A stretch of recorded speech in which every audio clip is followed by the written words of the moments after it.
Ndagusuje cyane we wahisemo kubana na Raza Media TV, umugisha, amahirwe ndetse n'amahoro bikomoka ku Mana irema isi n'ijuru byose ndabikwifurije, ndetse nkwifurije gutunga ukagira ibyiza byose wifuza mu buzima bwawe. So iyi ni Raza Media TV, nanone turagarutse. Twari tumaze iminsi twaraburanye, ariko noneho ndakeka yuko turi kumwe. Wowe tugiye gutangirana rero mu kiganiro cy'uyu munsi, ndagira ngo nkumenyeshe ko uwo turabana ntarambirwe, ntagire gute, turacurangana, tubyine, twishime, maze ubundi dukomeze no ku yandi maca no hepfo tugenda tureba amakuru agiye atandukanye, nyuma y'ibyishimo n'akanyamuneza gaturuka kuri Raza Media TV. Rero njyewe mugiye kubana mu kiganiro cy'uno munsi nk'ibisanzwe, ni njyewe Niriho Lazaro, dogiteri, umujyanama mukuru, umufilozofe w'ubu.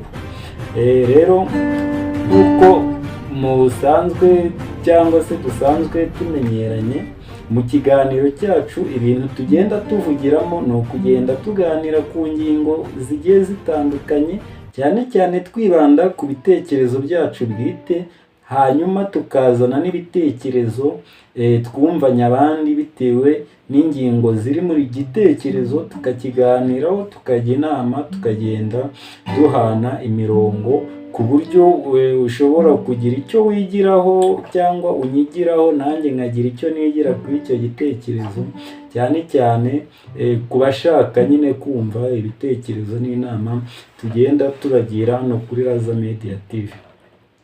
So uno munsi rero dore ingingo yacu y'uyu munsi. Uyu munsi nta bintu byinshi tujyamo, tugiye gucuranga turirimbe, ariko aho waba wibaza ngo tugiye kuririmba iyihe ndirimbo. Indirimbo nakuzaniye naguhitiyemo muri uno mugoroba, hano ni kuri YouTube, ntabwo ari kuri radio, murihanganira uburyo iraza, ariko tugiye kuririmba umugabo bita Kanyota.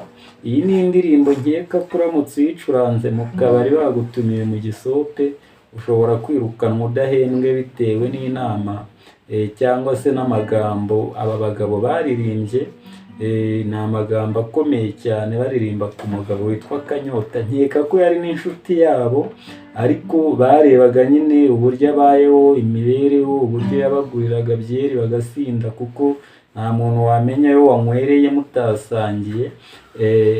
Urumva rero aba ari ibintu bigiye nyine biri aho, bigiye bimeze uburyo bugiye butandukanye. So noneho reka nkuzanire iyi ndirimbo y'umugabo witwa Kanyota, hanyuma tuyitangirane twumve ibintu byabaye kuri Kanyota mu bihe byabanje, uko Kanyota byagiye bimugendekera. Ni indirimbo nziza rwose ifite akaziki keza, ndagira ngo wumve, wenda dutangirane nko kuri iki gice.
Mbega igiteraga inda,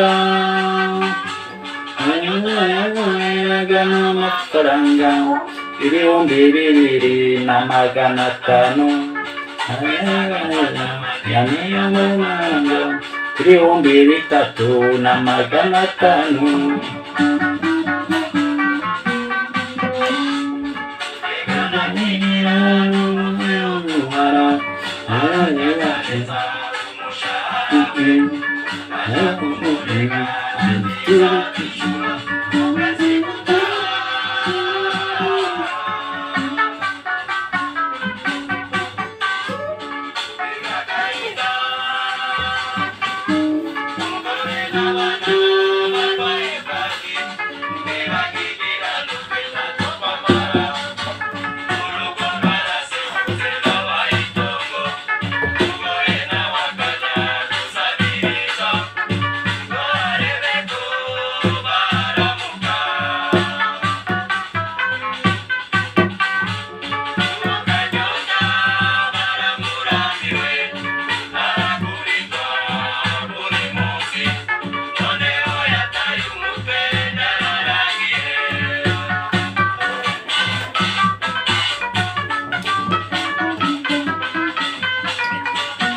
byararangiye.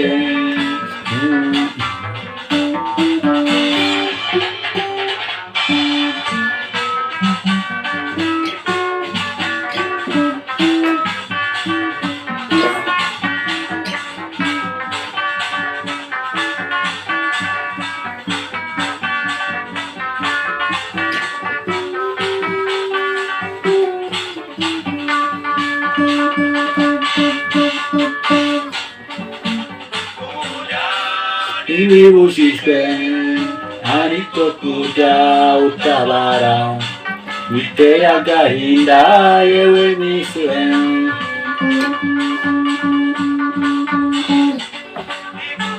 Kagwa kawe somushira inyota maze utahe, ibuke kwimuhira n'abari abantu.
Ibibujijwe ariko kujya utabara, biteye agahinda yewe disiwe.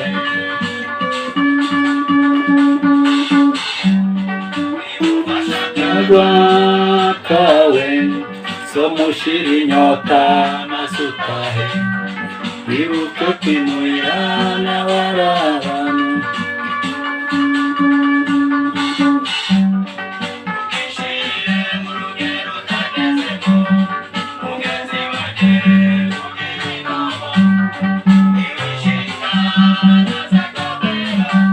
Sizakubera keza umumina.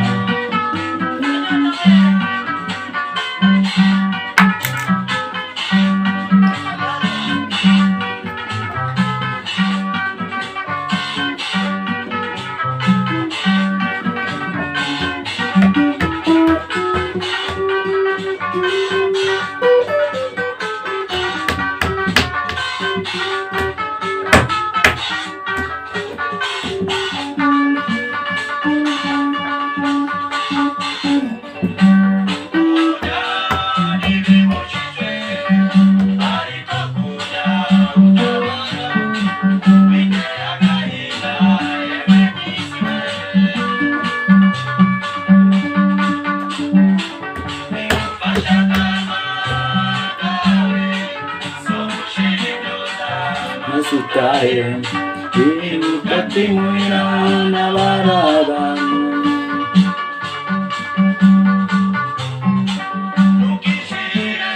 ngera utagezemo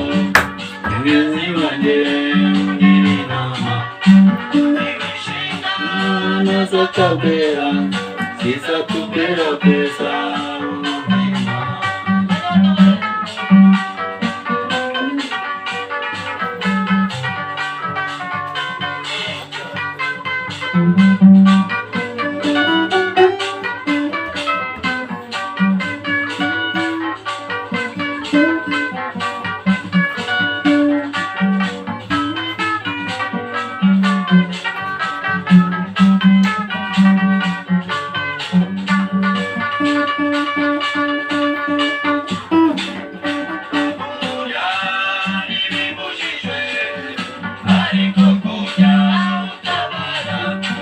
bitera agahinda yewe disi we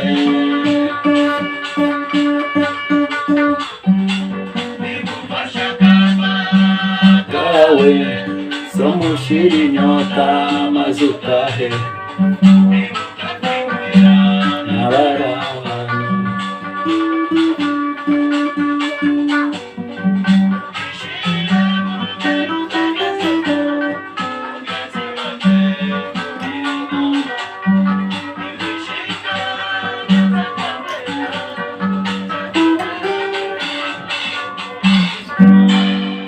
so twigarukiye rero n'ubundi nk'uko tugenda dusesengura ku bitekerezo bigiye bitandukanye ni ukuvuga ngo Kanyota we n'undi mugabo wari inshuti ye bitwa Kamarafaranga ni ukuvuga ngo iyo babaga bari ku kazi bo ndakeka batarabaga bicaye bategereje yuko nyine akazi babaga bicaye bari kubona amasaha yabatindiye kugira ngo bigire ku kabari hanyuma iyo akabari iyo amasaha y'akazi yageraga bahitaga bataha bihuta bagahita banyura ahantu ku kabari Kanyota na Kamarafaranga bakagenda bagera ku kabari hano nubwo inkuru igumye ivuga Kanyota hari nyine n'uwo Kamarafaranga kuko Kamarafaranga we ntabwo batubwira we uburyo byamugendekeraga Kanyota nyine niwe bavuga gusa ariko urumva na Kamarafaranga nawe buriya nawe yari umwe muri abo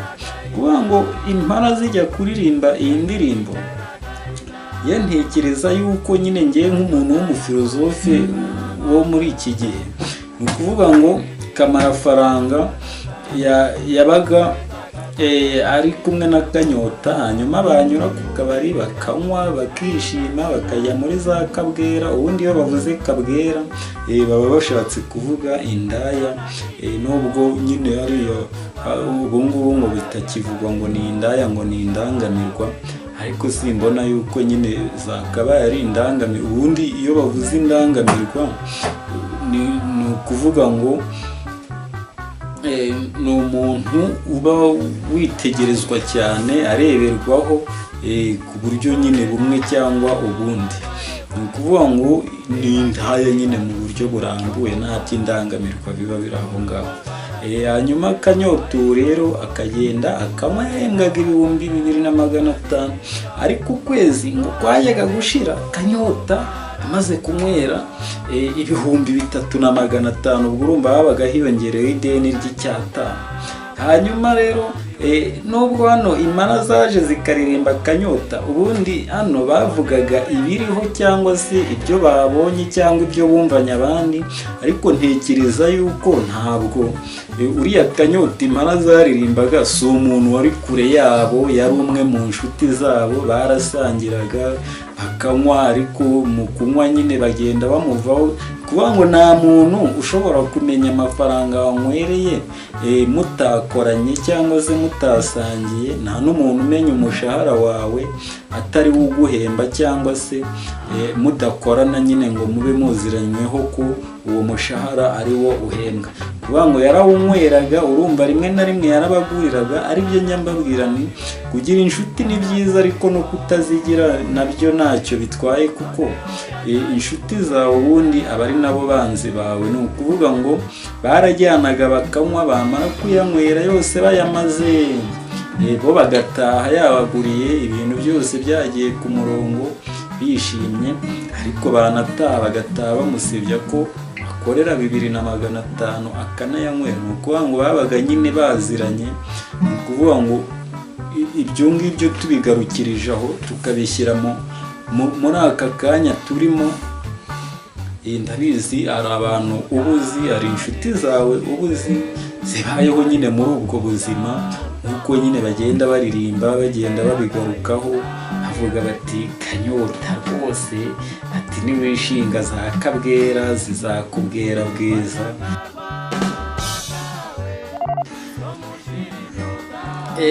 Jya mu kabari ufate akagwa kawe usome ushira inyota maze utahe, wibuke yuko imuhira nabo ari abantu.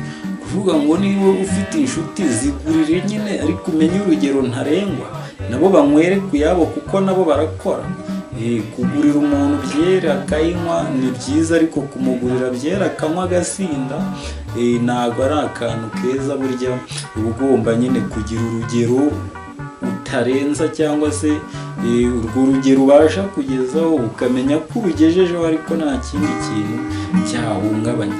So rero muri ino minsi nyine nk'uko ibintu biba bigenda bigarukwaho, amakuru aba agenda avugwa hirya no hino mu tubari, ku mihanda n'ahandi, haba harimo ibintu nyine bigiye bitandukanye abantu bagenda bavugaho baganira, ariko twebwe ntabwo twibanda ku byo abantu benshi bavuzeho, ahubwo twebwe twibanda ku bintu bishobora kutugirira umumaro, tugenda tujya inama ngufi cyangwa ndende bitewe n'umwanya twabonye, tugenda tujya inama bitewe n'ibihe tugezemo.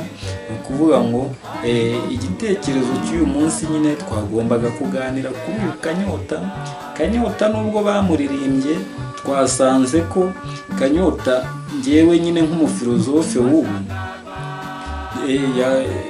ashobora kuba yarabayeho, ariko uriya wamuririmbye akazana n'igitekerezo cyo kuvuga ngo turirimbe Kanyota, uriya yari inshuti yabo nyine.